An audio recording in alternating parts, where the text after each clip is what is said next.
Hello Nasreen, how are you? Fine, क्या हाल है? Always fine. नसरीन, सीधा मुद्दे पे आए। जी, आपका एक सवाल पढ़ा मैंने, उसका जवाब है सवाल यह है कि सबसे वाइल्ड और एडवेंचरस चीज आपने क्या की है? सबसे वाइल्ड चीज पहले पे आपने कहा मेरा डिवोर्स, और उसी के बाद वाला सवाल है कि सबसे मुश्किल सिचुएशन क्या था? आपने उसमें बोला कि जब आपके ऊपर एसिड फेंक दिया गया था।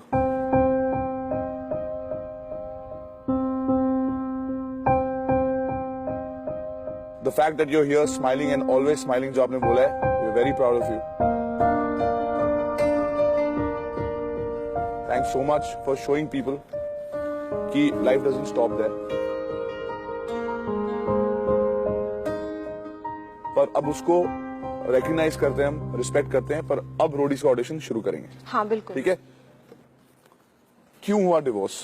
सीधी सी बात है कि हमारी बिल्कुल नहीं बनती थी। 10.5 साल रही हूँ मैं वहाँ पर, और 10.5 साल में ये हुआ था कि बहुत बार मैं अपने घर गई, मम्मी पापा से शिकायत की, तो अक्सर ऐसा होता था वो मुझे ही समझा के वापस भेज देते थे, और उसमें ये होता था कि उसका दिमाग और ऊपर हो जाता था। तो एक बार मुझे लास्ट का याद है कि मैंने अपने मम्मी पापा को आकर बोला था कि इसको समझाओ थोड़ा, मैं मेरी बच्चियां हैं, मैं उनके लिए कुछ करना चाहती हूँ, और ये कोई भी सामान में घर में लाती है तो वो सेल कर देता है, बेच देता है। तो मेरे पापा ने खुद ने मुझे ये बात बोली थी, और आज तक वो मेरे कानों में आवाज गूंजती है कि औरत की क्या औकात है, औरत तो पैरों की जूती है, आज ये बदल देगा दूसरी ले आएगा। कब से प्रॉब्लम शुरू हुई? स्टार्टिंग से ही थी। दरअसल मेरी जो बचपन से जो लाइफ चली है, जो रियल मम्मी पापा थे उन्होंने, छोटी सी मैं थी, मुझे याद भी नहीं है, गोद दे दिया। तो मेरे पापा ने बस गलती ये करी कि मम्मी की मर्जी से नहीं लिया, मुझे बाहर से ले लिया। और ये जो शादी हुई है वो भी मेरी माँ की ही वजह थी, वो चाहती थी कि मतलब मैं दूर जाऊं। तो मतलब उनको पता नहीं क्यों मुझसे कभी प्यार ही नहीं हुआ। अब आज तक इस बात का जवाब मुझे नहीं मिल पाता है कि ऐसा क्यों हुआ, बट मैं बहुत खुश हूँ, कोई प्रॉब्लम नहीं है। घर में कौन, आप किस किस के साथ रहते हैं? दरअसल जब मेरा ये अटैक हुआ था, सही लाइफ जो मैंने सफर किया है वो अटैक के बाद किया है। किसने किया? एक्स हस्बैंड ने, क्योंकि डाइवोर्स के पेपर पे मैंने दोनों बेटियां लिखवाई थी, क्योंकि मुझे दोनों चाहिए थी और मैं उन्हीं के लिए सब कुछ करना भी चाहती थी। वहां से सहारनपुर से आए थे वो बच्चों को लेकर, और एक जैम की बोतल, लग देखिए कि वो जैम भी मैंने उसी के लिए मंगाया था, उसी को खिलाया था, और उसी बोतल के अंदर वो एसिड डाल के लेकर आया था, जिसने मेरे ऊपर यहाँ डाला था, जिससे मैं पूरा, मेरा फेस, मेरे लिप्स सब खराब हो गया था यहाँ तक। नसरीन,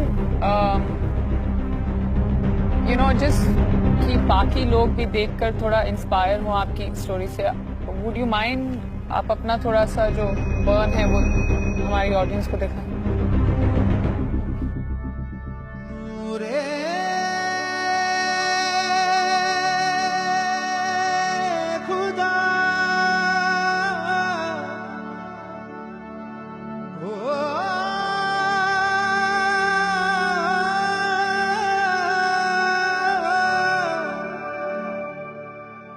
मैं कहती हूँ कि अल्लाह ने मेरा साथ दिया, बच्चा कुछ नहीं था। और आपकी बेटियां कहाँ थी वहाँ उस वक्त? बेटियां सामने ही थी, उनके सामने डाला है। मुझे एफआईआर भी नहीं पता थी कि क्या होती है, बट पुलिस को किसी ने बुलाया और मैंने कंप्लेंट की और उसको ले गए। और जब मैं वहां से आई हूँ तो मैं अपनी मम्मी के ही गई कि ऐसे ऐसे मेरे साथ हुआ है, तो मुझे सपोर्ट करो। तो मम्मी ने मुझे भी मतलब नहीं रखा, और जो मेरे रिश्तेदार लोग रख रहे थे उनसे भी निकलवा दिया। तो मेरी ताई घर के सामने रहती थी, तो उन्होंने मुझे रखा। तो मम्मी बोली नहीं, अगर तुम लोग रखोगे तो मैं तुम लोगों से नहीं मिलूंगी।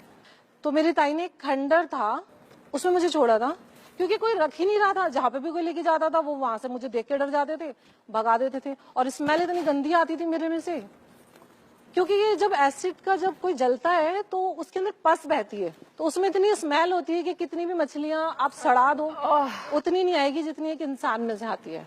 अच्छा, हॉस्पिटल ने भी मुझे एडमिट नहीं करा, नसीब देखिए मेरा। उन्होंने बोला कि आप आओ, हम आपका इलाज करेंगे, मना नहीं कर रहे, लेकिन जब पूरे जल जाते हैं हम उनको रखते हैं। बट मैं आधी जली थी, मुझे लास्ट में उस खंडर में रहना पड़ा। और गली के लोग, जितने भी लोग सब मेरे पापा को जानते थे, रिस्पेक्ट करते थे, क्योंकि मेरे पापा की तो डेथ हो चुकी थी।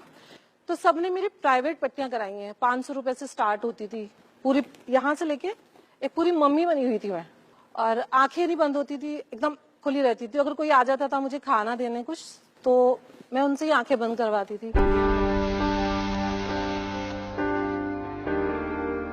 एक बार ऐसा हुआ था कि मैं बिस्तर नहीं था मेरे पास, मैं जमीन पे ही पड़ी थी, तो मैंने देखा मैं इतना था, मतलब बस पूरी वो बिस्तर पे ऐसे हो जाती थी।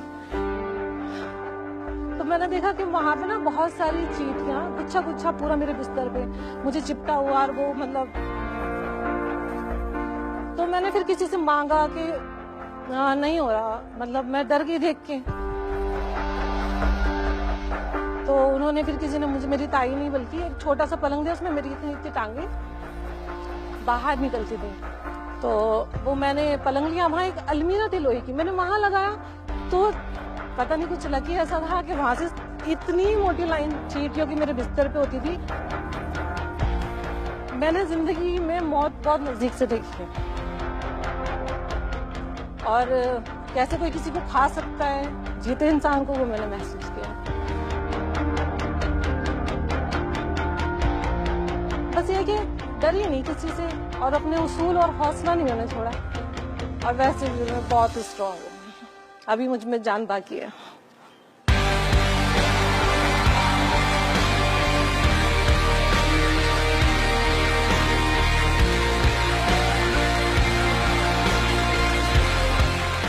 बहुत ज्यादा जान बाकी।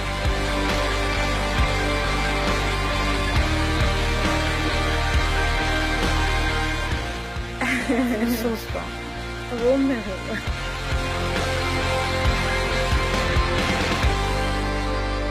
अरे यार, मुझे अच्छा लगता है कोई सुनता है, उस टाइम में कोई सुनता ही नहीं था।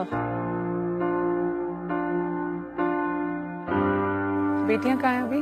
अब वो अपने पापा के पास हैं, और परेशान है थोड़ी, क्योंकि उन्होंने शादी कर ली। 2 महीने बाद में उसका जमानत भी हो गई थी, क्योंकि किसी ने मुझे नहीं देखा।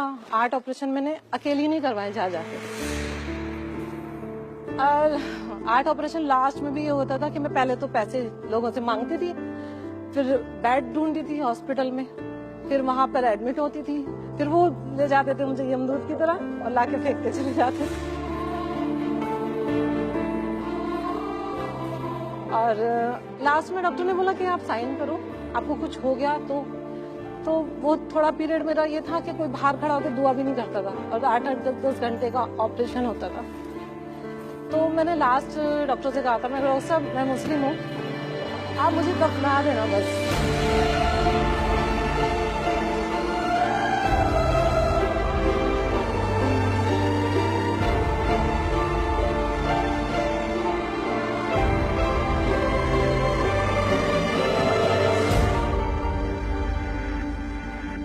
आप बहुत खूबसूरत हैं। Thank you. आप बहुत ज्यादा स्ट्रांग हैं। हाँ वो हूँ।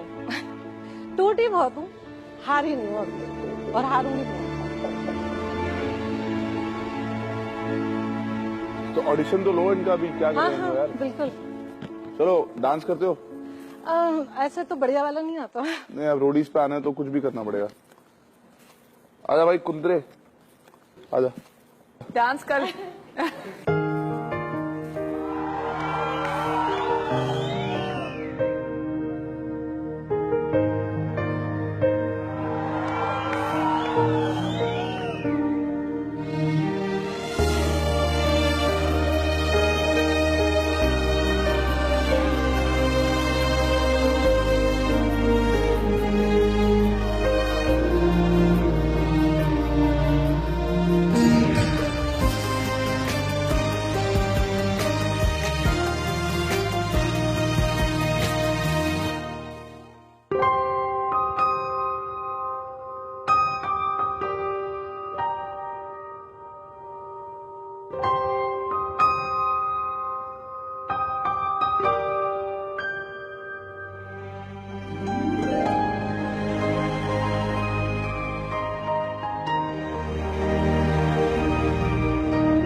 आप जितनी स्ट्रांग है उतनी शायद उतने हम लोग नहीं है स्ट्रांग यार। तुम हमारा ऑडिशन ले लो प्लीज। उधर बैठ जाओ, चलो।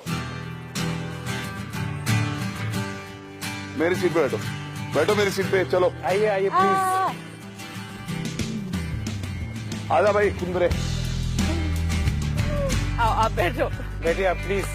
Thank you. आप हमें जज करो, चलो। कहां से आए हम लोग बेवकूफ लोग। हम कौन होते हैं? चलो नेहा डांस कराती है सबसे, नेहा से डांस करा दो। Come on, let's have some music. Neha will dance.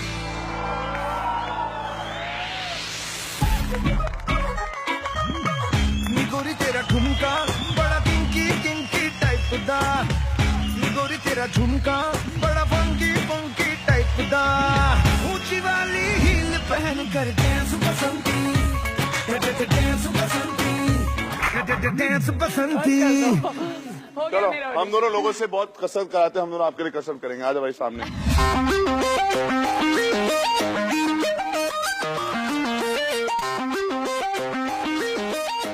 लो जी। चलो भाई 1 2 3 गो। वाह। Very nice.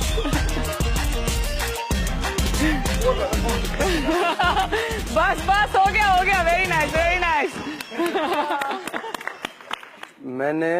मैं पूरा वर्ल्ड घूमा हूँ, मैंने इतनी स्ट्रॉन्ग लेडी पहली बार देखी। You're an inspiration. और हमें आपको एक छोटी सी चीज दे सकते हैं, वो एक रोडी सलूट है। 1 2 3 गो। नसरीन की स्ट्रॉन्ग विल पावर, हिम्मत और जिंदा दिली ने सभी गैंग लीडर्स को काफी इंस्पायर किया और उन्होंने नसरीन को मेडिकल ट्रीटमेंट कंप्लीट होने के बाद रोडीज ऑडिशन पे वापस आने की सलाह